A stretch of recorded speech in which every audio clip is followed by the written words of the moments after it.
On day 3 of the dig, geophysicist David Heinemann oversees an electromagnetic conductivity study at the Foster Ranch. This is hardly my normal run-of-the-mill piece of work. I usually work supporting engineers and scientists or geologists on a piece of civil work or looking for groundwater. This job is challenging. It pushes my art and my science and gives me a chance to exercise an open mind. Heinemann and his assistant conclude their investigation by tracking the field with a metal detector. The metal detector registers an unusually high number of strong hits that could be debris. But Heinemann is still skeptical. It would take more than the stories of well-intentioned eyewitnesses. I believe that finding a piece of material, an actual piece of debris, which lacked other explanation, would be very powerful.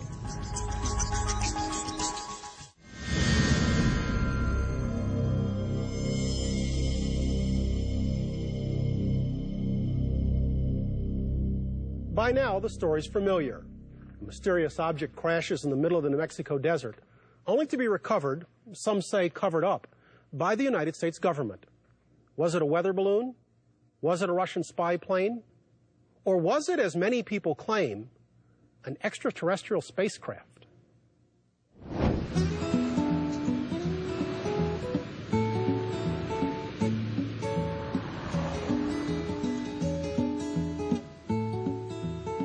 The search for hard evidence of the Roswell crash begins at the International UFO Museum in downtown Roswell. There, archaeologist Bill Dolman introduces his team of volunteers to what will become their holy grail, HUMUOs, his own made-up acronym for what he's termed historic materials of uncertain origin.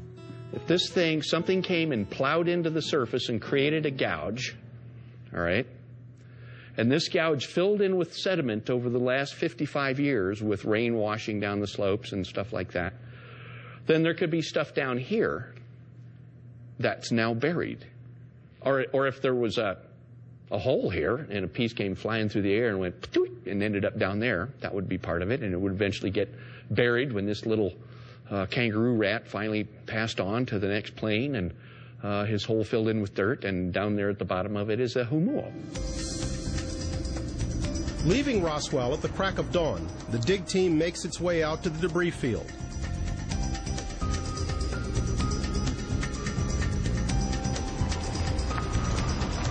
The pasture where ranch foreman Mac Brazel found a field of otherworldly debris 55 years ago. And the center line of the grid system was set up with advice from Tom Carey and Don Schmidt as the best known location for where the furrow was, where whatever impacted hit and scooted along and left a gouge and then flew back up in the air. Tom? The furrow's up there. The red flag. Right. It comes down this way. And it comes down through here. So the trajectory was...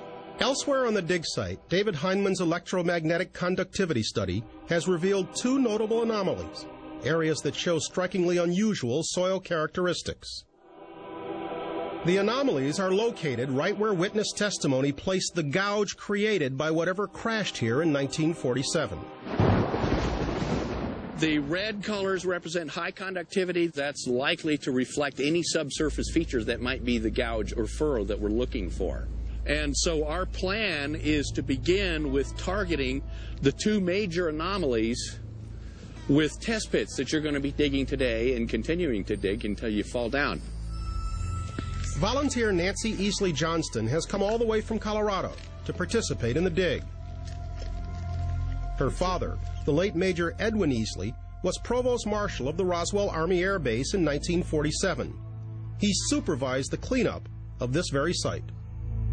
It's probably true that we wouldn't be here looking the way we are with a fine-tooth comb, so to speak, had it not been for the good job that my father and his men and the other people who were involved did in cleaning up the site. Citing a vow he made to President Truman, Easley never told his family what happened all those years ago. This is the first time his daughter has ever talked publicly about the Roswell incident. the reason that I came to participate in looking for whatever might be out here is, gosh, we know something happened. And I'd love to know. If I don't learn it in this lifetime, I'm going to have a conversation with my father one of these days to answer all those questions.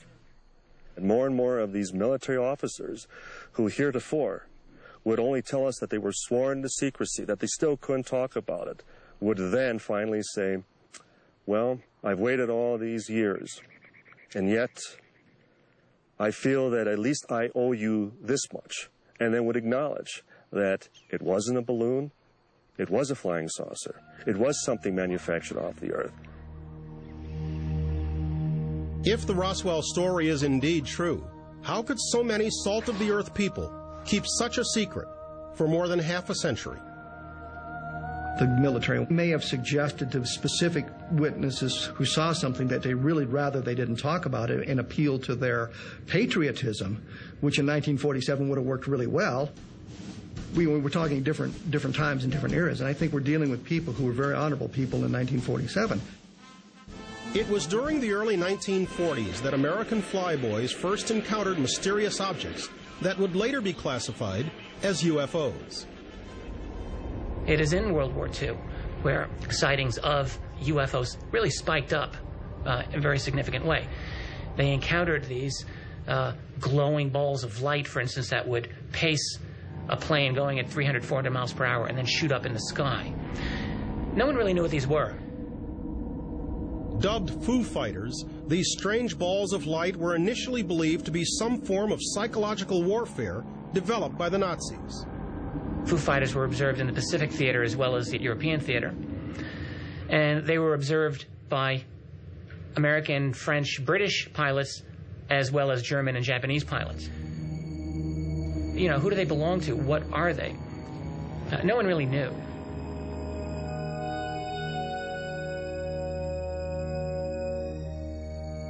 These encounters didn't end with the war. In 1947, Americans found their skies filled with all sorts of strange flying objects.